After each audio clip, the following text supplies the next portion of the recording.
So I was asked to do this book by one of the editors at Collective Inc. and Zero Books, and I'm a big fan of Mark Fisher, so I thought, yeah, that would be really. I'd really like to be involved with them. So I kind of took this on, but yeah, I have to come clean. I am not a farmer, and also there are hundreds of books about food and all things food and agriculture out there, as you can imagine.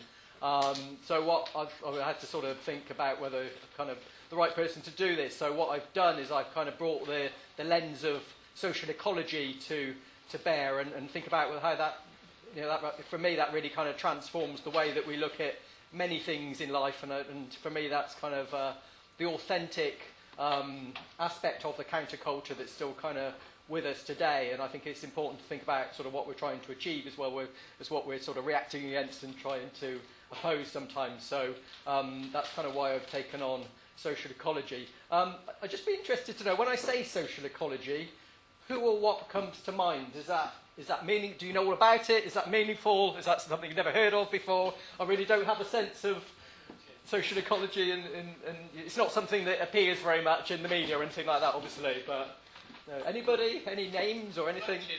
Bookchin, yeah, fantastic. Yeah, Bookchin is probably if there's two syllables, Bookchin would probably cover that. So that's, yeah, glad you said that. So yeah, Bookchin will certainly be mentioned in the course of this talk. Öcalan as well. Yeah, so Bookchin's influence on the Kurdish movement, on Abdullah Öcalan, who read Bookchin in the early 2000s and was kind of one of the underpinnings for a lot of the ideology of the kind of Kurdish movement as it kind of reformulated itself along the lines of social ecology is kind of one of the key pillars, along with feminism and direct democracy. So that would be another aspect to that. That's kind of not where I'm going today, although there are Kurdish elements within this book. So it's really thinking about sort of, not only about what food we eat and how we grow food. So there's millions of books about that, and I'm probably not the best person qualified to talk about that. So it's more about the kind of context and the kind of foodways, the kind of customs and the political and social justice relations around food that is of interest as well. But there are some kind of practical aspects of that. So that's kind of what I'm thinking about. And also, social ecology is very much came from the sort of 1960s and 1970s counterculture. So it's when the New Left kind of took a turn towards, took a green aspect on and took on political ecology, then Bookchin was kind of very much involved with that. So that kind of links us back to this theme of the counterculture and why that's linked. I suppose the other thing to say is that shockingly, how aware you are of this, but world hunger is kind of plateaued. There were some improvements at the beginning of the present millennium, and then shockingly, world hunger and malnutrition are on an upward trajectory. So that's something really interesting to think about, well, why is that happening? And there's lots of kind of immediate explanations for that, but I'd be interested to know sort of maybe the discussion afterwards about what you think about that, and maybe some how do we explain that situation. I think probably when I was much younger, there was a general assumption that there would be incremental improvements around things like world poverty and hunger. So it's really shocking to think that's actually getting worse in the world, or certainly has done over the last decade. So I think that's a kind of an important aspect of the food crisis, is an important aspect to that. So there's just a little bit of a taster, sort of thinking about what social ecology is, and I say this is kind of my interpretation. I'm sure other people would have other interpretations. The book takes its name, We Must Begin with the Land, is from one of Murray Bookchin's essays from 1972, Radical Agriculture. So that's obviously one of the threads of this that I've been looking at. And that's quite an important, I think it's quite important that he was interested in agriculture in that sense, maybe a little bit surprisingly. And yeah, the ideas about social ecology, they were first set out in 1965 in an essay called Ecology and Revolutionary Thought. So that was the kind of the origin, that was the first time he kind of wrote about social ecology and developed that idea sort of he died in 2006, so kind of developed those ideas through the rest of his life. So I think that was an important, again, that trajectory for the New Left kind of moving towards environmental politics or ecological politics in the late 1960s, early 70s. Those are some really key things there. So I'm going to talk a little bit about my interpretation of what social ecology is in relation to food and agriculture specifically. And then, obviously, this is a radical history talk, so I'll give you a couple of examples of what we're calling dominatory agriculture and hierarchical agriculture and the kind of agribusiness model that we're familiar with and some of the origins of that. So a couple of examples of how that plays out in history and sort of big picture history. And then sort of rounding off with the sort of counterculture in the present day and how that late 60s, early 70s counterculture is kind of still with us, and there's still aspects of that, and there's been very, that thread goes through the decades in between, and I think there's some really interesting aspects of that as well. And I'll probably finish off with La Via Campesina, which is a really huge international social movement for agriculture on this countercultural model. And again, I don't think it has the prominence that it deserves in many ways. So the other thing just want to flag up is the illustration is Rosanna Morris, who's a Bristol printmaker, does some amazing stuff, used to be involved with Cato Press, has done a couple of workshops at Radical History events before, and does some amazing book covers, done a lot of the art for La Via Campesina and the Land Workers Alliance and things like that. So I was really pleased that Rosanna was happy for me to use that image on the front cover. So the Institute of Social Ecology, I'm guessing you may not have heard of that, but it started in 1974. So Bookchin was mentioned, so it was started up by Murray Bookchin, and Dan Kordakoff was the other sort of co-founder. He's still alive and still doing things with the Institute of Social Ecology, I think. Started in, I think there was a conference sort of in the early 70s, and in 1974 that was launched in Vermont. People tell me Vermont is a very kind of left progressive state within the States. I think after the Vietnam War, a lot of people gravitated towards Vermont. So I think, I've not been there, but I think it still has that kind of politics today. So I think, and you can probably see from the picture there with the Buckminster Fuller geodesic domes and things, and I think there's some sort of early wind power going on there and some solar energy there. Lots of naked hippies in the background there. So I think this is obviously the very early days when they were setting up the Institute of Social Ecology. That still continues as an educational and activist kind of supporting network in the present day. So I think it's probably a little bit like people will probably know the Centre for Alternative Technology in Machynlleth, and there was another group called the New Alchemy Institute in Cape Cod, sort of started in the late 1960s. So there were these initiatives that were started up, I say really reflecting this kind of move towards eco-politics within the counterculture. And I think what's quite nice about these things is they're all still going today. So you may know that the Centre for Alternative Technology is still there up there in West Wales.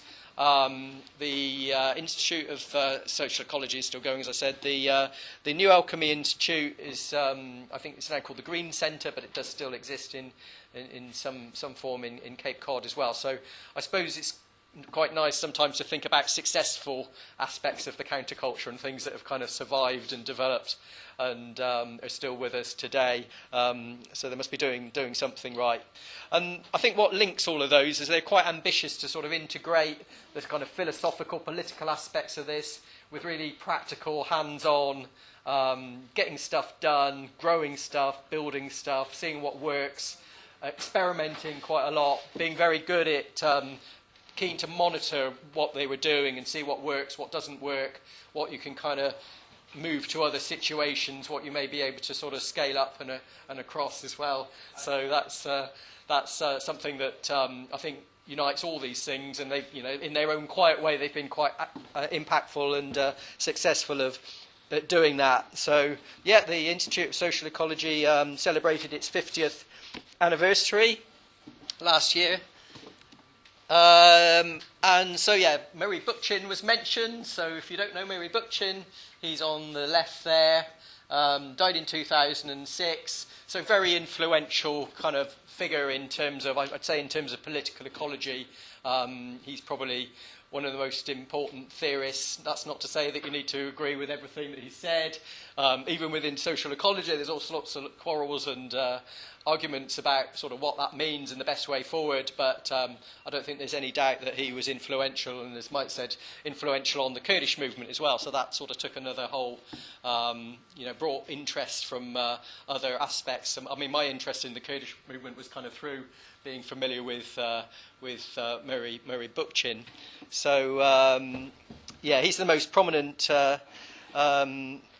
person, sort of founder of social ecology, and he started writing about food and agriculture right sort of back in the 1950s. So quite early on, he had a sort of a Marxist communist background, but yeah, his book in 1962 he wrote a book called Our Synthetic Environment. So not necessarily sounding like it's going to be a bestseller.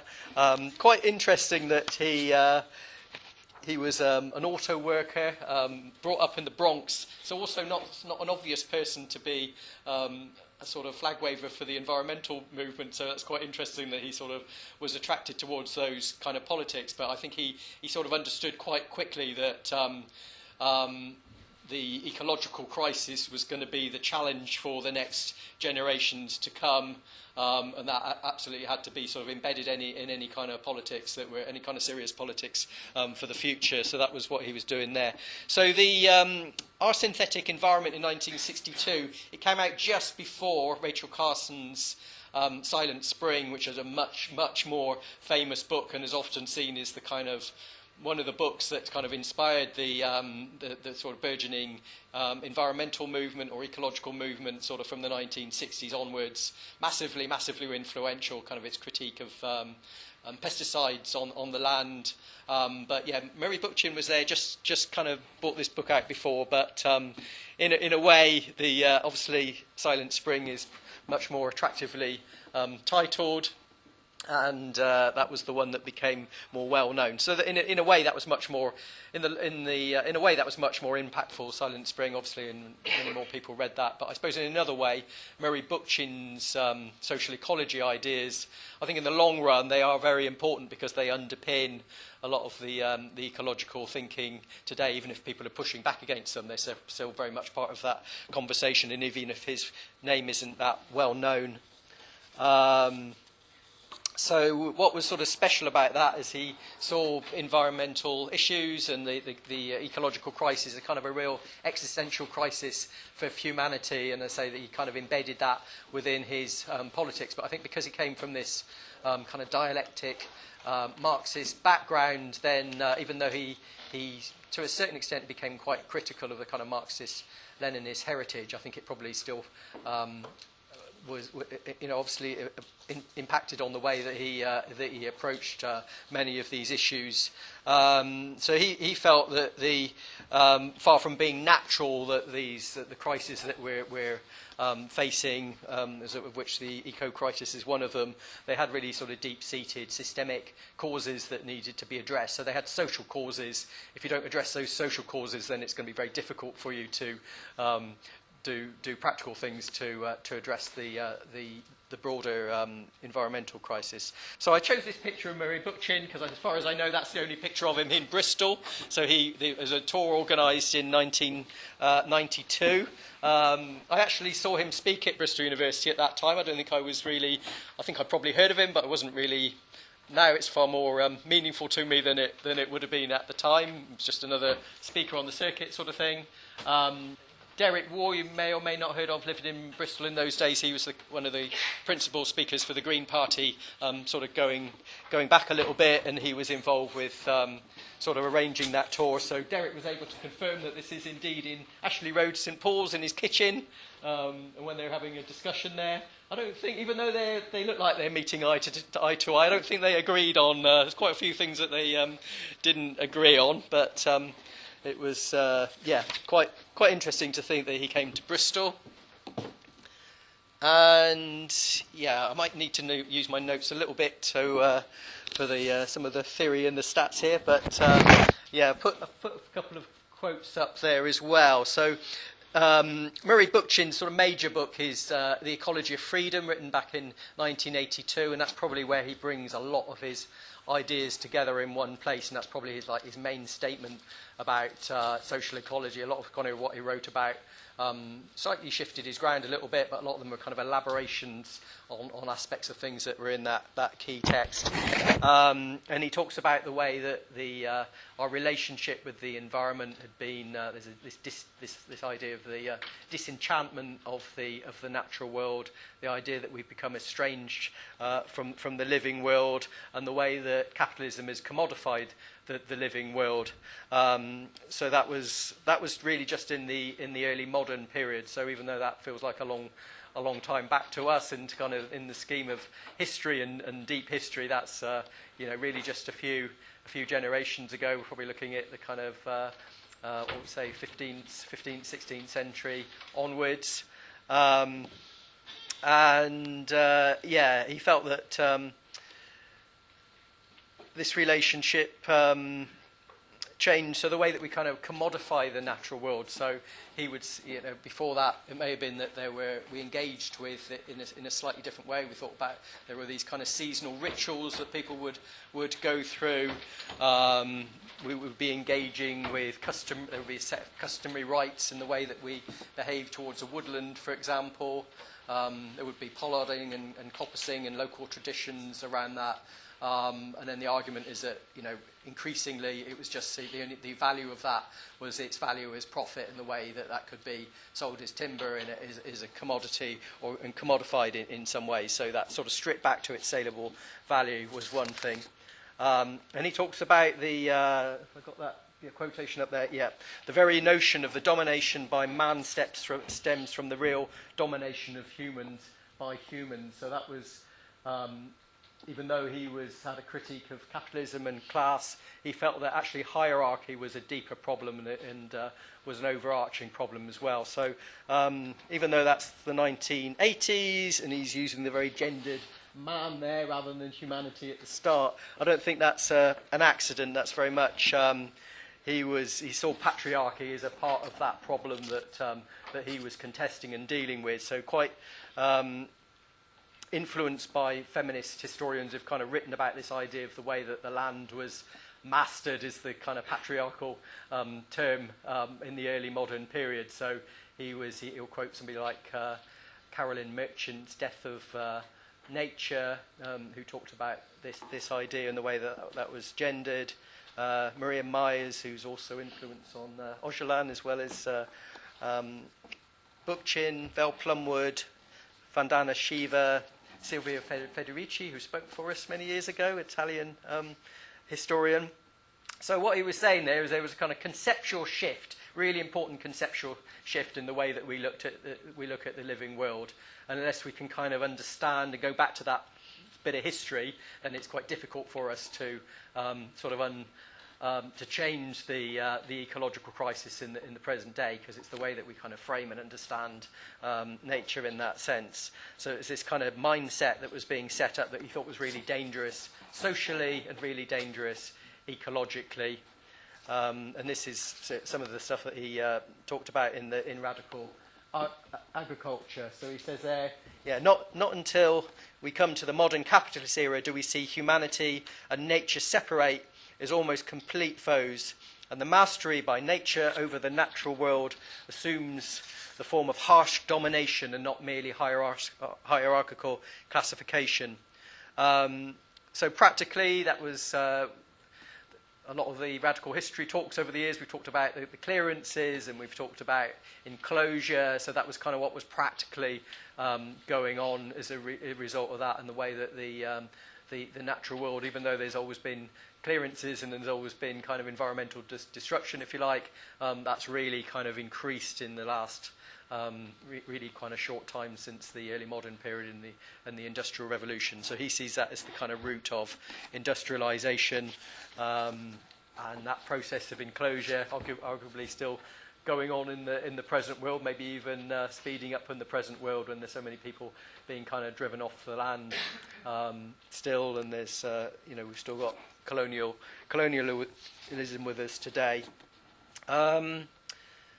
So the other thing that he was concerned about in this process was what he saw as a shift from the sort of organic evolution being moved to sort of more and more complex ecosystems, and they're seen as being more stable ecosystems, and that might have been reflected in some of the farming practices as well.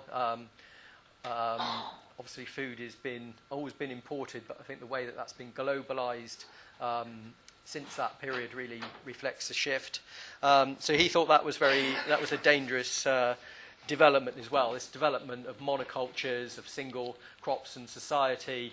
In terms of agriculture, that was something very dangerous. That narrowing of the global diet. So in some ways, we've got access to lots of different food types now, but there is this kind of narrowing towards things like wheat and soy and chicken. If you eat meat, there's this kind of we go to a supermarket, we'll see 20 different packets of purple packets and yellow and green packets of cereals, but they're basically all processed wheats of one kind or another. One might give you a free plastic spaceship or something, but there's all these, in some ways there's kind of illusion of choice as well, that we do have this kind of similarity of diet. So the social ecologists are quite worried about that kind of control of the means of life, and the limiting of complexity, almost like we're kind of reversing evolution from something that's getting more complex to a simplification. And if you scale that up agriculturally across the globe, then that's quite a concern.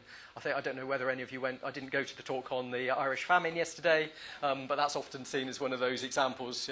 If you grow a single cash crop or a staple crop like that, and you get a disease coming along, you get the potato blight coming along, then that's a real problem, particularly when it's when there's a trade monopoly and an effectively colonial situation alongside that, then that is going to be a really fatal situation. So that is something else. So you've got Heller, another contemporary social ecologist, has written about this quite a lot, this kind of fear about the control of food chains and monocultures and reliance on a select number of single crop types.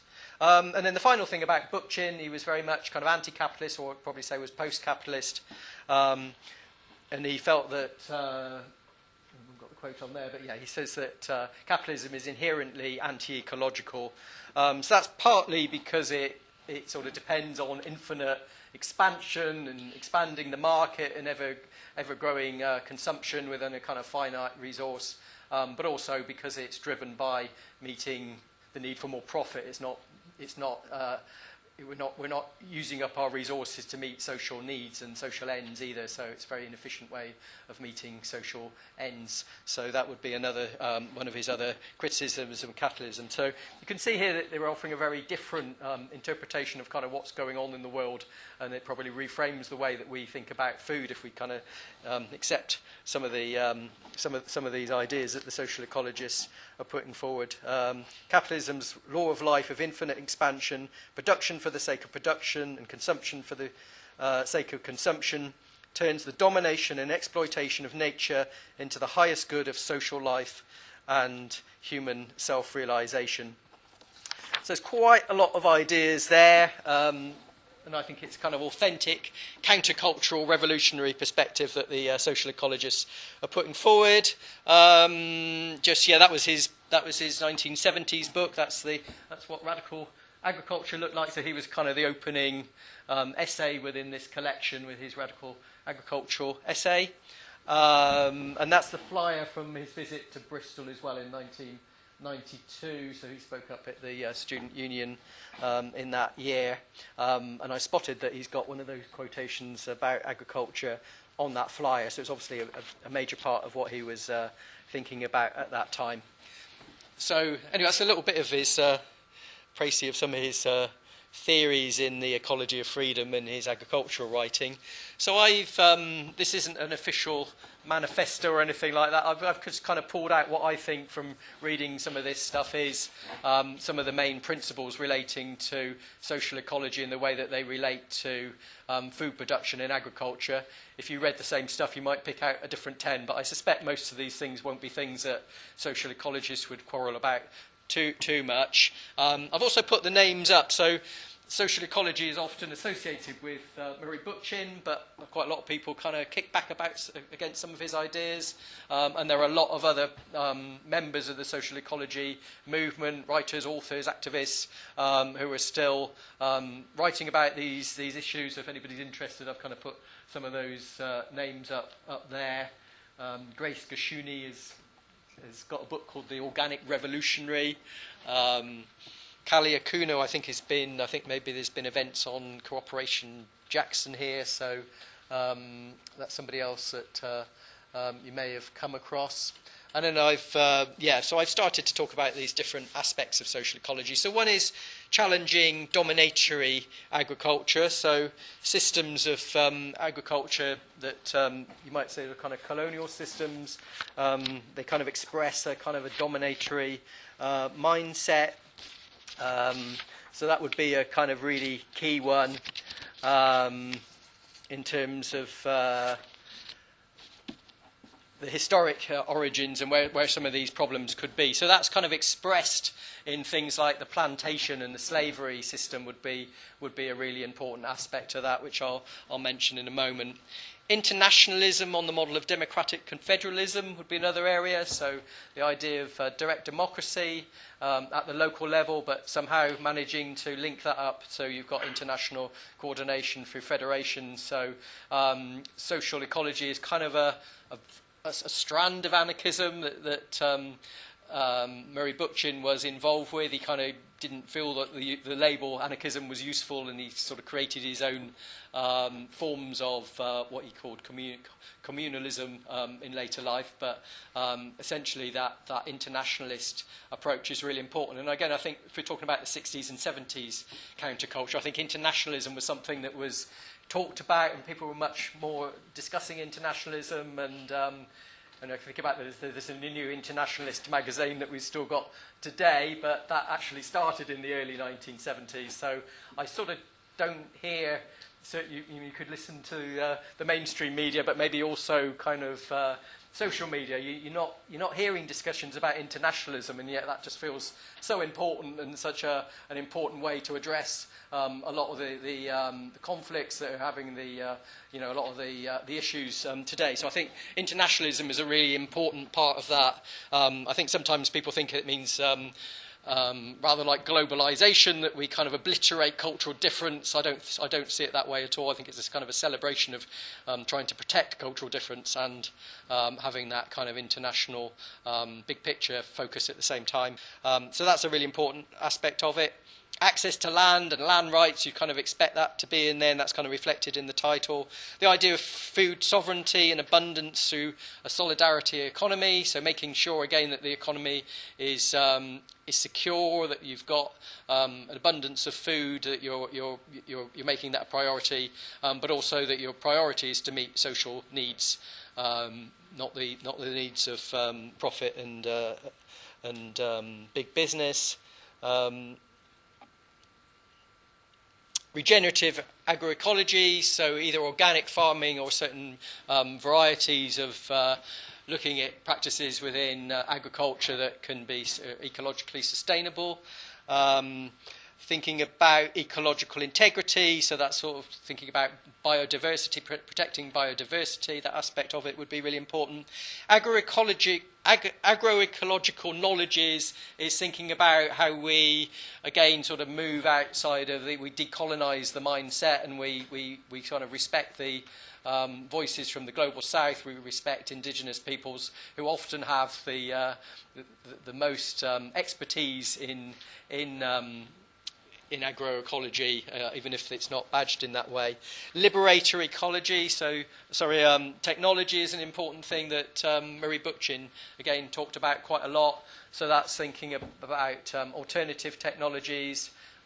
He always called it liberatory technologies, but thinking about not starting with what's the impact of this of technology, what are the kind of power relationships, who's commissioning the research and development, what we're trying to solve by this technology. So we've probably all been in endless talks about artificial intelligence recently. It's a very interesting thing about, well, actually it's not about, is it inevitable? It's about thinking about what do we want our technologies to do? How do we want to control those technologies? So if we want some kind of an impact that's acceptable, then that's something that it's just having a slightly different paradigm to interpret those technologies through. Right livelihood, so thinking about the way that agriculture is not a system for exploitation, but can be something that will give people fulfillment in life. We're kind of looking for work that's purposeful and meaningful and has a positive social outcome. And the whole quality of consumption of and the whole process there would be something important to social ecologists as well. So thinking about the social, again, always thinking about the social impact and the ecological aspect of the whole food chain, if you like, and other aspects of life. So going back to, this is a radical history talk, so giving a couple of examples of the first issue there, which is the dominatory agriculture, the plantation economy. So that was started on the Canary Islands in Tenerife and Madeira, by all accounts. They were the kind of first examples of the Spanish conquistadors and the Portuguese invaders going in and setting up sugar plantations. And we're looking at the 15th century, so really quite early on, this process was happening there, and massively kind of important for the whole way that society is developed since. The whole West Caribbean slave trade sort of stems from that. Thinking about the American feminist anthropologist Donna Haraway and Anna Singh talk about the word plantationocene. So you may have heard Anthropocene is the kind of the domination of humanity, being the kind of current geological epoch that we're in. They say that actually it's important to talk about another kind of critic calls it the Capitalocene as well. So we're not all responsible for this. It's a reflection of particular top-down hierarchical class relations, so that are causing some of the problems we're dealing with. So we're in this kind of phase of, as you know, of kind of mass extinctions, which really kind of exemplifies what's going on in the present day. So they're kind of clumsy portmanteau terms in a way, but they're sort of using that as a kind of rhetorical way of talking about the colonial practices are at the root of a lot of the social problems and a lot of the ecological problems, kind of linking those together. So if anybody's read Richard Mabey, he's a fantastic natural history writer. And he talks about some of these terms as well, about the way that what happened in Madeira and was a template for the export of plantations and slavery production sort of throughout the world in the early modern period. He says all the components were in place early on: the seizing and rationalisation of land, the destruction of natural habitats and indigenous cultures, the establishment of crop monocultures, and the employment of a cowed labour force. So that happened there, and it's quite an unhappy one. The Guanche, who were the indigenous people of the Canary Islands, they have the unfortunate distinction of being the first peoples that were absolutely wiped out by genocide through that colonial practice for setting up sugar plantations at that time. There's an African historian, Muhammad Adhikari, I hope I'm saying his name correctly. He talks about that being modern Europe's first overseas settler colonial genocide. So again, it's probably not that well a known part of history, but really important if you're talking about the kind of roots of modern agriculture and dominatory agriculture. And the plantation economy and the slave economy is an important part of that, sort of using that model of using land to produce lucrative commodities for export. So of course that model moved to the Caribbean and the West Indies, and it wasn't just the sugar that was exported and the sugar plants, but it was that whole concept, that whole mindset and way of looking at the world was applied there as well. So it's kind of seen as the ideological precursor of chattel slavery and the cash cropping in the Americas that went on there. There's another historian there says that the first sugarcane, Alfred Crosby, the first sugarcane in the West Indies, for instance, was surely Canarian, so using the plants there. And they said for many years the Caribbeans were actually called the New Canaries. Before they were known as the West Indies and the Caribbean, they were called the New Canaries. So that model was moved across there. And in other ways, it's seen, the plantation system is kind of seen as the prototype for the modern factory system as well. So it impacted on everybody in the world, really, because it became the template for that control of agriculture and the kind of standardized production, efficient, so supposedly efficient forms of production that were in place there.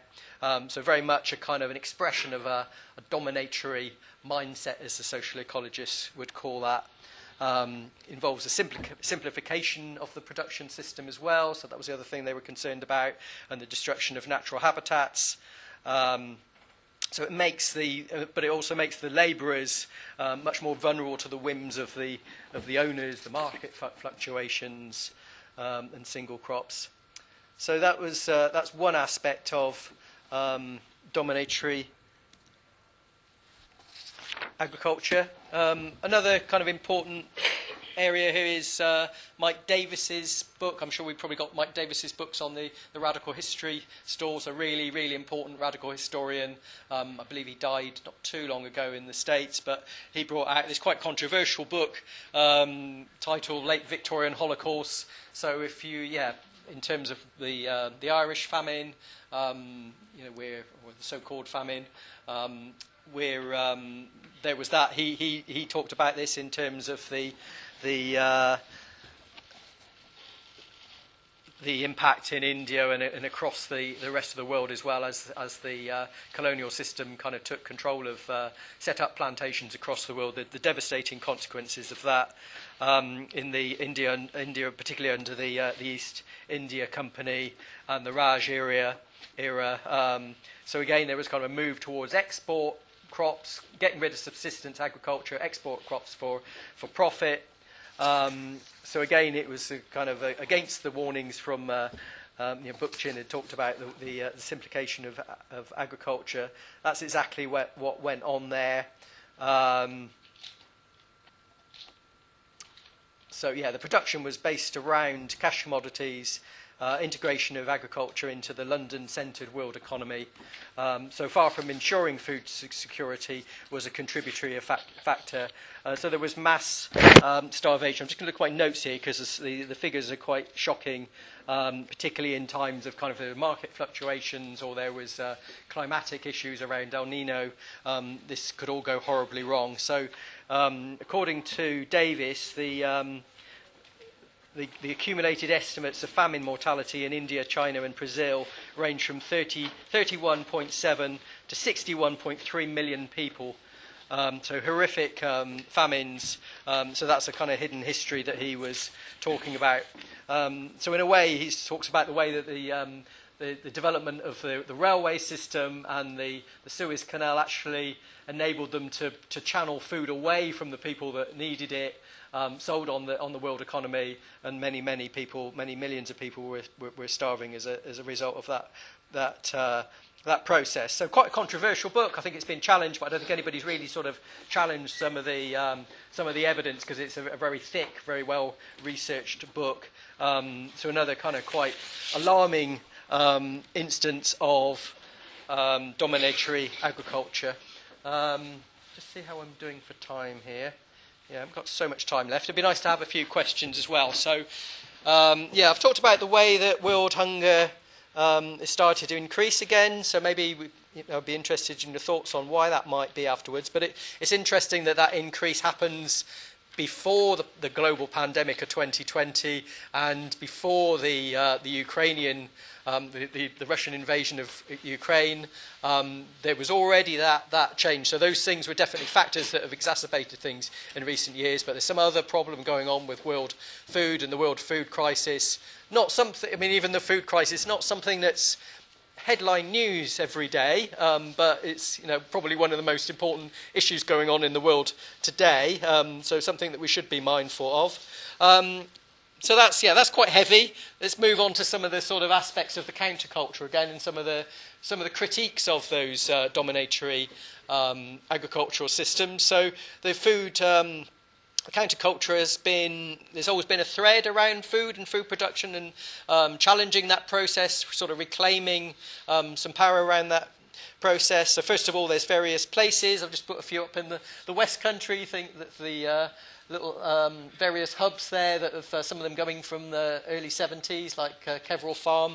A few of us stayed at Keverall Farm a few years ago, which was interesting. Various other initiatives just here in the West Country. You may well know of others which would be of interest as well. So that's one aspect of that.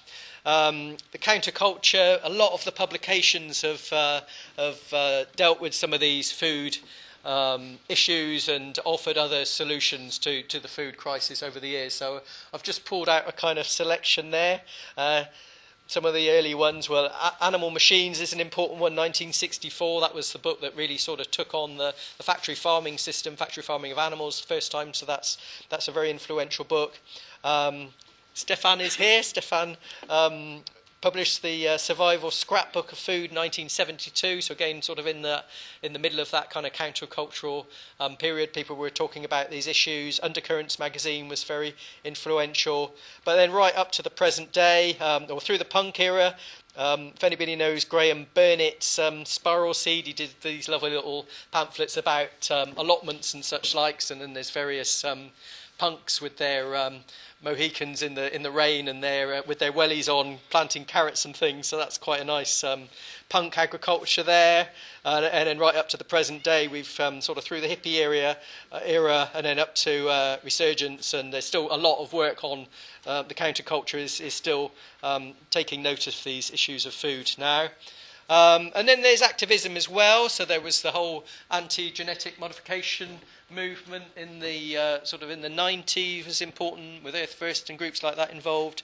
Food Not Bombs is an international food justice organisation, mostly associated with the States, but they've got UK and other branches. The Land of Ours is sort of one of the main land rights campaigns, which is still ongoing. So people like Simon Fairley and George Monbiot were involved with setting that up. And then I think the Land Workers Alliance is really important. So the Land Workers Alliance is probably the main sort of, I'd say, countercultural movement for food here now. Quite they get involved with things like the seed swap in Bristol.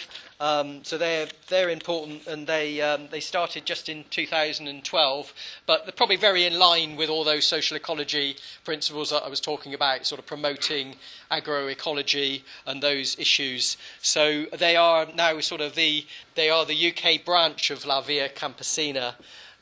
So very much looking after the working conditions of land workers and thinking about producing high quality food sustainably here.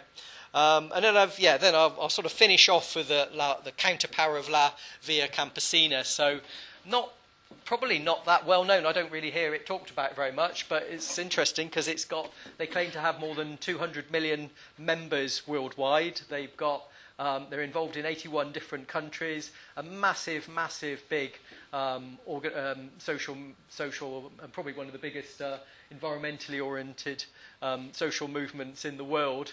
And yet we don't really hear that much about them. They're organised horizontally, so the decisions are made locally. There's political economy. They organise themselves as a federation.